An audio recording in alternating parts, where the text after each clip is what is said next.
আসসালামু আলাইকুম ভিউয়ার, সবাই কেমন আছেন? আশা করি সবাই ভালো আছেন। নতুন আরেকটা ভিডিওতে সবাইকে স্বাগতম জানাচ্ছি। থাম্বনেইল এবং টাইটেল দেখে বুঝতে পারছেন যে আজকের ভিডিওটা একটু দুঃখের বিষয়, কিন্তু পুরো ভিডিওটা দেখবেন, কারণ পুরো ভিডিওটা যদি আপনি না দেখেন তাহলে পুরো বিষয়টা আপনি বুঝতে পারবেন। লাস্ট আমরা যে আপডেটটা পেয়েছি কাতার এয়ারলাইন্সের পক্ষ থেকে এবং কাতার সিভিল এভিয়েশনের পক্ষ থেকে, সেটি হচ্ছে 21শে মার্চ থেকে 28শে মার্চ পর্যন্ত বাংলাদেশের যে বিশেষ ফ্লাইট যাওয়ার কথা ছিল সেখান থেকে ফ্লাইট ক্যান্সেল হয়েছে। কিন্তু এখানে কথা রয়েছে, আমরা অনেকে মনে করছি যে সকল ফ্লাইট হয়তো বা ক্যান্সেল হয়ে গিয়েছে। আসলে না, 21শে মার্চ থেকে 28শে মার্চ পর্যন্ত দুটা কাতার এয়ারওয়েজের ফ্লাইট বাংলাদেশে যাওয়ার কথা ছিল।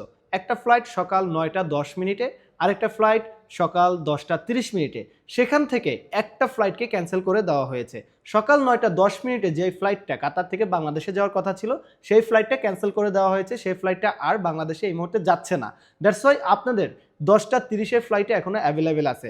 যাদের 9টা 10-এর ফ্লাইট ছিল এবং ক্যান্সেল হয়ে গেছে তারা চাইলেই 10টা 30-এর ফ্লাইটে আবার টিকিট রিশিডিউল করে ফ্রিতেই নিতে পারবেন। সেক্ষেত্রে আপনার এজেন্সির সাথে কথা বলতে হবে অথবা সরাসরি এয়ারলাইন্সের সাথে কথা বলতে হবে। সো এখানে অনেকে বুঝতে ভুল করছেন, আমাদেরকে মেসেজ করছেন যে ভাই আবার তো ফ্লাইট বন্ধ হয়ে গেছে। অনেকে বলছেন যে ভাই আমরা আর যেতে পারবো না, টিকিট করা ছিল, আমরা কি করবো? সো তাদের জন্য হচ্ছে ভাই ফ্লাইট সীমিত আকারে 50% বন্ধ হয়েছে বলা যেতে পারে। দুটা ফ্লাইট ছিল, সেখানে একটা ফ্লাইট বন্ধের ঘোষণা পেয়েছি এবং আরেকটা ফ্লাইট যথারীতি চলছে, এখনো চলবে।